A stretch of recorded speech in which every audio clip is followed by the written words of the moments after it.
యుద్ధం జరగబోతుందంటే ప్రస్తుత పరిణామాలను బట్టి అవునని అనిపిస్తుంది. ఢిల్లీ పేలుడు వెనుక పాకిస్తాన్ హస్తం ఉన్నట్టుగా భారత్ అనుమానిస్తుంది. Jaishe Mohammed ISI joint operation చేసినట్టుగా డౌట్స్ వస్తున్నాయి. పహల్గామ్ అటాక్ తర్వాత మరొక ఉగ్రదాడి జరిగింది. ఆపరేషన్ సింధూర్ తర్వాత కూడా పాకిస్తాన్ బుద్ధి మారలేదు. మళ్ళీ ఉగ్రవాదుల్ని మనపైకి ఎగదోస్తుంది పాకిస్తాన్. భారత గడ్డపై మరో దాడి జరిగితే సహించలేదంటూ గతంలోనే మోదీ హెచ్చరించారు. అయినా మళ్ళీ పాకిస్తాన్ బరి తెగించింది. పక్కా ప్లాన్తో ఢిల్లీలో టెర్రర్ అటాక్ జరిగింది. పాకిస్తాన్ హస్తంపై పక్కా ఆధారాలు లభ్యమైన తర్వాత ఆపరేషన్ సింధూర్ 2.0 షురూ కాబోతోంది. ఈసారి పూర్తి స్థాయిలో యుద్ధం ప్రకటించే ఛాన్స్ కనిపిస్తోంది. ఎందుకంటే ఢిల్లీ పేలుళ్లను మన ప్రభుత్వం అంత తేలిగ్గా తీసుకోవట్లేదు. ఢిల్లీలో జరిగిన మారణ హోమం 12 మందిని పొట్టన పెట్టుకుంది. ఢిల్లీ పేలుళ్లకు అంటే ముందు ఫరీదాబాద్లో జరిగిన డాక్టర్ల అరెస్టు, ఉగ్రఘటనల భగ్నం సంబంధించి పోలీసులు ఆరా తీస్తున్నారు. ఇంటెలిజెన్స్ వర్గాలు ఆరా తీస్తున్నాయి.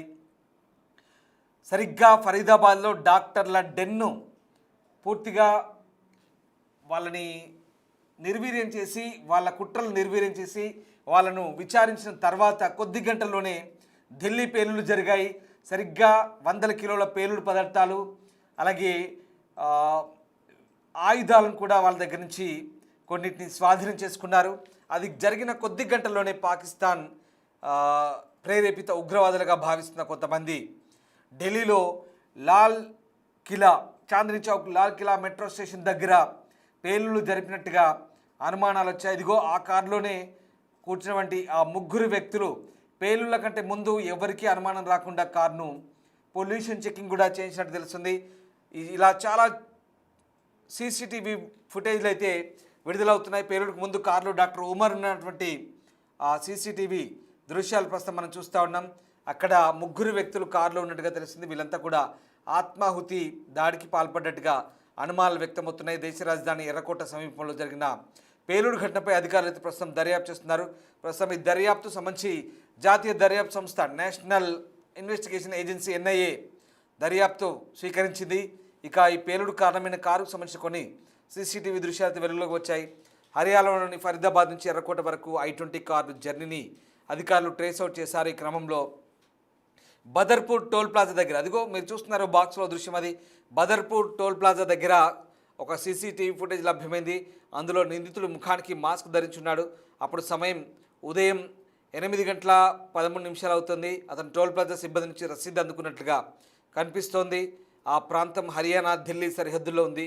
ఇక ఢిల్లీ పేలుడుకు 2 వారాల క్రితం ఇదే కారులో 3 వ్యక్తులు కనిపించారు. దానికి సంబంధించిన దృశ్యాలు కూడా సోషల్ మీడియాలో చక్కర్లు కొడుతున్నాయి. అక్టోబర్ 29న సాయంత్రం 4:30కు సీసీ ఫుటేజ్ అది హర్యానా నంబర్ ప్లేట్తో ఉన్న I-20 కారు నుంచి 3 వ్యక్తులు దిగడం కనిపిస్తోంది.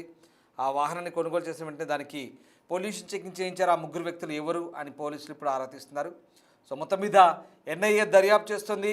NIA చాలా సీరియస్గా తీసుకుంది. కేంద్ర హోంమంత్రి అమిత్ షా 2 సార్లు రివ్యూ చేశారు. ఢిల్లీతో పాటు దేశవ్యాప్తంగా ఇతర ప్రాంతాల భద్రతను కూడా ఆయన పర్యవేక్షించారు.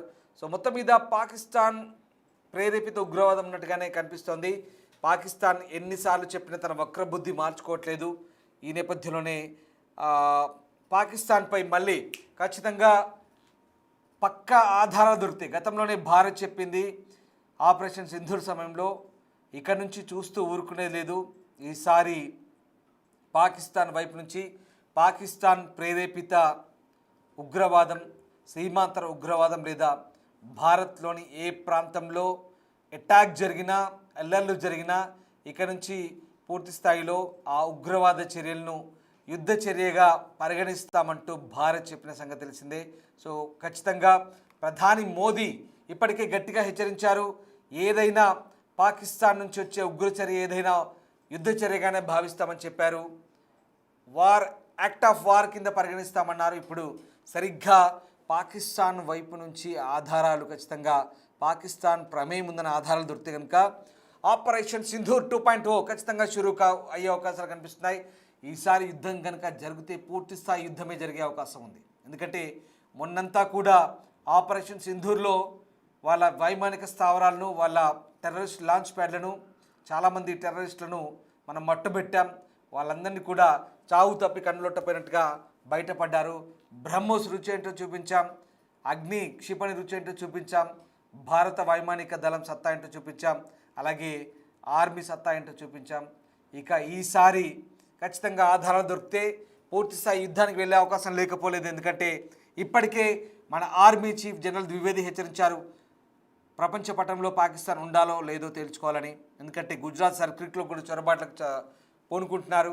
అలాగే రక్షా మంత్రి రాజ్నాథ్ సింగ్ కూడా చెప్పారు ఖచ్చితంగా ఈసారి పరిస్థితులు తీవ్రంగా ఉంటాయని. ప్రధాని కూడా చాలాసార్లు హెచ్చరించారు. సో ఈసారి ప్రధాని చెప్పినట్టుగా రక్తం అలాగే చర్చలు నీళ్లు ఒకేసారి పారవన్నారు. ఇప్పుడు మళ్ళీ అదే అంశానికి భారత్ కట్టుబడింది. తీవ్రవాదాన్ని మానితే పాకిస్తాన్తో సరైన వ్యవహారం ఉంటుంది, తీవ్రవాదాన్ని పంథాగా ఎంచుకుంటే పాకిస్తాన్ ఖచ్చితంగా పాకిస్తాన్ భరతం పడతామంటూ భారత్ హెచ్చరించిన నేపథ్యంలో ఈసారి ఆపరేషన్ సింధు 2.0 ఉంటుందనే ఊహాగానాలు ఖచ్చితంగా వెల్లువెత్తున్నాయి. ఖచ్చితంగా ఒక్కసారి మనం చూస్తే కనుక ఈ పేలుళ్లకు ముందు ఫరీదాబాద్లో జరిగిన అరెస్ట్ ఒకసారి మనం గమనిస్తే 3 డాక్టర్లు, అందులో ఒక మహిళా డాక్టర్, 3 డాక్టర్లు, వీళ్ళ దగ్గర 100 కిలోల పేలుడు పదార్థాలు, కొత్త కొత్త ఆయుధాలు, గన్స్ ఎక్కడి నుంచి వస్తున్నాయి? అసలు వీళ్ళు డాక్టర్లా టెర్రరిస్ట్లా ఏంది? డాక్టర్లు ఇలా ఉంటారా? ఎక్కడైనా దేశంలో ఏ దేశంలో డాక్టర్లు టెర్రరిస్ట్గా ఉంటారా? డాక్టర్ కమ్ టెర్రరిస్ట్ అనాలా, టెర్రర్ కమ్ డాక్టర్ అనాలా? వీళ్ళని ఏమన్నారు అసలు? ఇంత దారుణంగా డాక్టర్ ముసుగులో, వైద్య ముసుగులో, పవిత్రమైన వైద్య వృత్తి ముసుగులో దేశద్రోహానికి పాల్పడుతూ టెర్రరిస్టులకు వంత పాడుతూ వీళ్ళు టెర్రరిస్టులే. ఈ పేరులకు కారకులు వీళ్ళే కదా. ఎక్కడో పాకిస్తాన్ నుంచి చొరబడి ఇక్కడ ఏదో పేలుళ్లకో కుట్రలకో చేయాల్సిన అవసరం లేదు. వాళ్ళు వేసే చిల్లరకు, వాళ్ళు వేసే గడ్డిని మేస్తూ తింటూ ఈ కుక్కలు, మన దేశంలో ఉండి మన దేశానికి ద్రోహం చేసిన ఈ కుక్కలు, దేశానికి ద్రోహం చేస్తూ, రాజద్రోహం చేస్తూ దేశాన్ని ఇబ్బందుల పాలు చేసే ఈ పనికి మాలిన వెధవలు ఉన్నంతకాలం ఇలాగే జరుగుతుంటుంది. కాబట్టి నిఘా వర్గాలు ఖచ్చితంగా అలర్ట్ అవుతున్నాయి.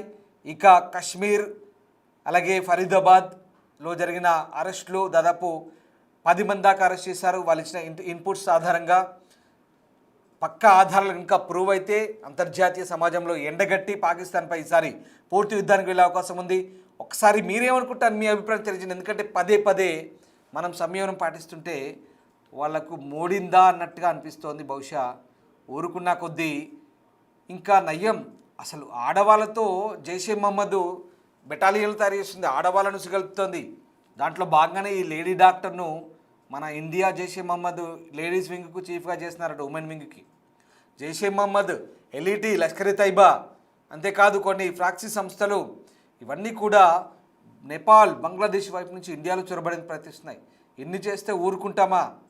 భారత్ లాంటి దేశాలు చిన్న పిచ్చుక లాంటి పాకిస్తాన్ని పీక పిసికి పక్కన పారేసే రోజులు ఎక్కువ దూరంలో లేవు. ఖచ్చితంగా ఈసారి పూర్తిస్థాయి యుద్ధం ఉంటుంది. మీరేమనుకుంటున్నారు? పాకిస్తాన్కి ఎలాంటి బుద్ధి చెప్పాల్సిన అవసరం ఉంది? మీరేమనుకుంటున్నారు? మీ అభిప్రాయం తెలియజేయండి. సో మొత్తం మీద భారత్ ఉన్నత స్థాయి సమీక్షలు జరుపుతుంది. ప్రధాని మోదీ సమీక్షించారు, హోంమంత్రి అమిత్ షా సమీక్షించారు. ఇప్పటికే ఏం జరుగుతుందో ఎప్పటికప్పుడు ఆరా తీస్తున్నారు. మరోవైపు ఇక ఉగ్ర నీడలు, తీమాంతర తీవ్రవాదాన్ని ఉక్కుపాదంతో అణచివేసే రోజులు దగ్గరలో ఉన్నాయి. దీనంతటికీ వెన్నుదట్టి ప్రోత్సహిస్తున్న పాకిస్తాన్ పాలకులపై ఇక పూర్తిస్థాయి యుద్ధానికి సమయం ఎంతో దూరంలో లేదనిపిస్తుంది. మీరేమనుకుంటున్నారు? ఒక్కసారి కామెంట్ చేయండి.